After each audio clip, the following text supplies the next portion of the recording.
இறை இயேசுவிலே பிரியமான சகோதர சகோதரிகளே, உங்கள் எல்லோருக்கும் ஆண்டவராகிய இயேசு கிறிஸ்துவின் பெயரால் காலை வணக்கங்கள் மற்றும் வாழ்த்துக்கள். நான் உங்கள் அகஸ்டின் வேதியர். இன்று ஜனவரி மாதம் 11ஆம் தேதி 2025ஆம் ஆண்டு. ஆண்டவரின் மடியில் 5 நிமிடங்கள். கடவுளுக்கு எது உகந்ததோ, எது அவருடைய திருவுலத்திற்கு ஏற்றதோ அதை நீங்கள் கேளுங்கள் என்று இன்றைக்கு தூய யோவான் சொல்றாரு பாருங்க. நீங்கள் கேட்பது, நீங்கள் ஜெபிப்பது, நீங்க எப்படி ஜெபிக்கணும்னு சொன்னா, உங்களுடைய வேண்டுதல் கடவுளுக்கு ஏற்றதா இருக்கணும். அவர் திருவுளத்திற்கு மகிழ்ச்சியை கொடுக்கணும். அவர் அந்த மகிழ்ச்சியை அதை எடுத்துக்கணும். இப்படிதான் நம்மளுடைய வேண்டுதல் இருக்கணும். இதுதான் இன்றைய முதல் வாசகத்தினுடைய முதல் வரியே தான். வாசிக்கிறேன் பாருங்களேன்.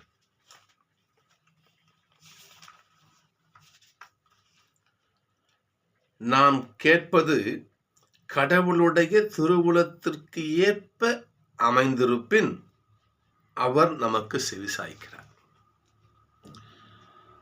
கடவுளுடைய திருவுளம் என்னவோ அதை நாம் ஜெபமா மாற்றி கேட்கணும். சரி, கடவுளுடைய திருவுளம் என்ன? நாம் எதை அவர்கிட்ட ஜெபமா கேட்டா, எந்த வேண்டுதலை அவர் வச்சா, அவர் பாதத்துல வச்சா நமக்கு உடனே கொடுப்பாரு. அப்படியே படிச்சுக்கிட்டே வாங்க பார்ப்போம். அற்புதமான கருத்து இன்னைக்கு.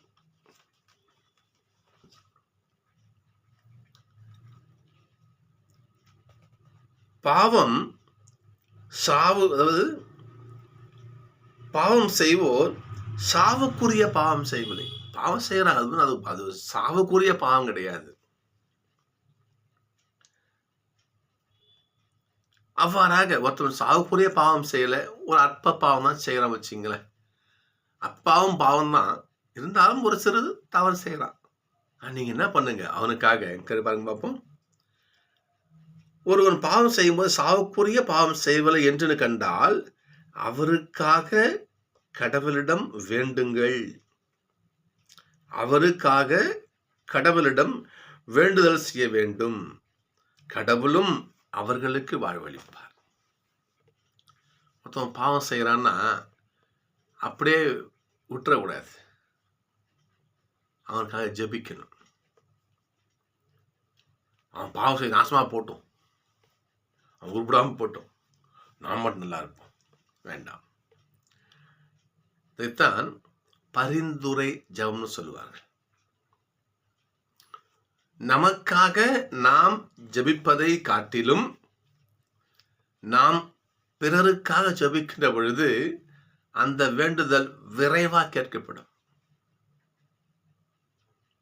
நாம் அவருக்காக ஜெபித்ததாலேயே கடவுள் நம்மையும் நிறைவா ஆஸ்வதிப்பார். ஒரு சின்ன கதை ஞாபகத்துக்கு வருது. ஒரு சின்ன புத்தகத்துல படிச்சேன். ஒரு ஆடு மேய்க்கிற பையன் என்ன பண்றான், தினமும் காட்டுக்கு ஆடு ஓட்டிட்டு போவான். அப்படி போகின்ற போது என்ன பண்ணுவான், ஒரு மரத்தடியில ஒரு முனிவர் கடும் தவம் இருக்கிறார். கடும் தவம், கண்ணை துறக்கல, கண்ணை மூடினவர் அந்த கடவுள் இறை நாமத்தை உச்சரித்து கொண்டு கடும் தவம். இந்த பையன் பார்க்கறான், என்ன இந்த சாமியார் ஜபம் சொல்லுங்கிறாரு, என்னத்தான் இது. கொஞ்ச நாள் போகுது, உடம்பு அவருக்கு மிக மெலிய தொடங்குது. சாப்பாடு சோறு தண்ணியில் என்ன பண்றது? இந்த பையன் பார்க்கறான், ஐயோ இந்த ஐயா அந்த மாதிரி சோறு இல்லாமல் கிடக்குறாரே, சரி போய் நம்ம அவருக்கு சாப்பாடு கொடுப்போமே, இப்போ அவன் சாப்பிட்டாவது சாமி கும்பிட்டோம். இந்த சில என்ன பண்றான், போயிட்டு எழுப்புறான், ஐயா ஐயா பெரியவரே ஐயா. தாவம் கலைஞ்சி இருந்திருக்க, என்ன பையன் இந்த மாதிரி பண்ண, என்ன விஷயம் சொல்லு. ஐயா நீங்கள் நானும் பார்க்குறேன், பல நாளாக சோறு இல்லாமல் இருக்கிறீங்க, இப்படி தான் உடம்பு என்னத்துக்கு ஆகுறது. இந்தாங்க நான் தூக்கு சட்டியில் நான் கொஞ்சம் சோறும் குழம்பு கொண்டாந்துக்கிறேன், நீங்கள் சாப்பிட்டு அப்புறமா நீங்கள் சாமி கும்பிடுங்க. முடியாது. கடவுளை என் கண்ணால் பார்க்கின்ற வரை நான் பச்சை தண்ணி எச்சு கூட கூட்டி முழுங்க மாட்டேன். கடவுளை பார்த்தால்தான் நான் சாப்பிடுவேன். அவர் மின் தவத்துக்கு போயிட்டார். இந்த ஆடு ஓட்டுற பையன் பார்க்கலாம், என்னடா அந்த மனுஷன் இந்த மாதிரி செஞ்சு போறாரு, இப்போ என்ன பண்ணுறது அப்படின்னு அந்த பையனுக்கு ஒரே யோசனை. சாப்பிட மாட்டாத வயசான மனுஷன். கொஞ்ச நேரம் கழித்து இந்த சாமியாருடைய காதுக்கு ஒரு குரல் கேட்குது. ஐயா சாமியாரே, கண் வந்து பாருங்க பாருங்க என்று குரல் கேட்குது. என்னடா குரல் ஏதோ பண்ணுறாரு. தன் தவத்திலிருந்து விழிச்சு பார்க்குறாரு. ஒரு கண்ட காட்சி எப்படி, அந்த சிறு ஆடு ஓட்டுற சிறுவன் என்ன பண்ணுறான், கடவுளை பூச்சி கூட்டின்னு வரான். வாங்க வாங்க வாங்க அப்படின்னு கூட்டின்னு வரான். இந்த முனிவர் பார்க்குறாரு. போயிட்டு கடவுளை பார்த்துல, கடவுளே இவ்வளோ கடும் தாமம் செஞ்சேன்னு என் கண்ணுக்கு நீங்கள் தெரியலையே, என் கண்ணுக்கு தெரியலையே, நீங்கள் காட்சி கொடுக்கலையே. இந்த ஆடு ஓட்டுற பையன் என்ன பண்ணான், தாவமாக தான் என்ன பண்ணான் அவன். ஆனால் இவனுடைய கண்களுக்கு இவ்வளோ சீக்கிரமாக தெரிஞ்சுட்டீங்களே என்று முனிவர் சொன்னார். அது கடவுள் சொன்னாராம், முனிவரே உன்னுடைய வேண்டுதல் என்ன, உன் தவத்து நோக்கம் என்ன, நீ என்னை பார்க்கணும், உனக்கு நான் அருள் செய்யணும், உனக்கு நான் காட்சி கொடுக்குது தான் உன்னுடைய நலனுக்காக என்னை தேர்னேன். அதனால் என்ன பண்ணுற, நீ என்ன லேட்டாக பார்க்குற. ஆடு ஓட்டுற பையன்தான், நீ நல்லா இருக்கணும்னு என்ன தேர்னான். நீ சோதலம் செத்துற போற, நீ பச்சை கூட பிடிக்காம இருக்கிறியே, உனக்கு என்ன ஆயிட போதுட்டு உனக்காக உன் நலனை நாடி என்னை அவன் தேடுகின்ற பொழுது நான் சீக்கிரமாக மாட்டிக்கிட்டேன் கடவுள் சொன்னாராம்.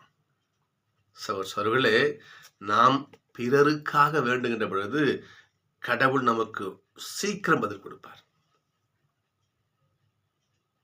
அதான் எனக்கு வாசம் சொல்லுது. இன்னைக்கு ஒரு பாவம் செய்கிறாங்களா, அவங்க எதுக்கே ஒதுக்குற, நீ பாவி, அவனுக்காக செபி, ஆண்டவரே இந்த பாவை மனமாத்துங்க என்று நாம் அவனுக்காக பரிந்துரை செய்து அவனோட ஜெபிக்கும் பொழுது அந்த ஜெபம் விரைவிலே விரைவிலே மிக விரைவில் கேட்கப்படும். இதுதான் இன்றைய வாசகம்.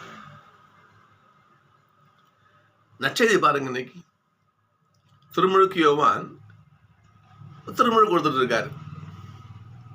அப்போ ஒரு யூத கூட்டம் வருதாங்க. போதகரே, அன்னைக்கு ஒரு நாள் ஒரு கூட்டத்தில் சொன்னீங்களே, உங்க கூட்டத்தில் இருந்தாரே, நீங்க கூட சான்று பார்க்குறீங்களே, இவர் தான் கடவுளுடைய செம்மறி அப்படின்னு சான்று பார்க்குறீங்களே, அந்த ஆளு அந்த பக்கம் ஞானஸ்தானம் கொடுத்துட்டு இருக்கிறாரு. ஞானஸ்தானம் தான் கொடுக்குறீங்க நீங்க, உங்களுக்கு எதிர்ப்பா பாருங்க அவங்க ஞானஸ்தானம் கொடுத்துட்டு இருக்காரு என்று யோவானுடைய காதுக்கு ஒரு செய்தி வருகிறது. இப்ப நான் துள்ளி குதிருப்போம், எனக்கு எதிராக யாருக்கு திருமுழு கொடுக்குறது, போ இது திருமுழுக்கு யோவான் பாருங்க பாப்போம். நான் முன்பே சொன்னல உங்களுக்கு, நான் மெஸ்ஸியா இல்லை, அவர் தான் மெஸ்ஸியா, அவர் தான் கடவுளுடைய செம்மறி, அவர் தான் கடவுளுடைய ஆட்டுக்குட்டி, அவர் தான் வார்த்தை மண்புருவான மானிட மகன், அவர் தான். நான் அவருக்காக பாதையை ஆயத்தமரம் வந்து நான் ஒரு வேலைக்காரன். அதனால அவரை பாருங்க பார்ப்போம். அவர் உடனே அவருக்கு தான் மகிழ்ச்சி, அவர் துள்ளி குதிக்கலையே, சரி அவருக்கு தான் திரும்ப தராரு, இவர் கோவப்படலையே. திரும்ப அவரோட எண்ணத்தை பாருங்க, கொடுக்கட்டும், அவர் தான் கொடுக்கணும். இன்னும் கடைசி வரி பார்க்கணும் நம்ம, அவர் வளர வேண்டும், நான் குறைய வேண்டும். இன்னொருத்தவங்க வாழட்டும், நான் குறைஞ்ச பரவாயில்ல, அவங்க நல்லா இருக்கட்டும், தானே பரிந்துரை செய்வோம். அப்பா நீ நல்லா இருக்கியா, புரியுதுங்களா?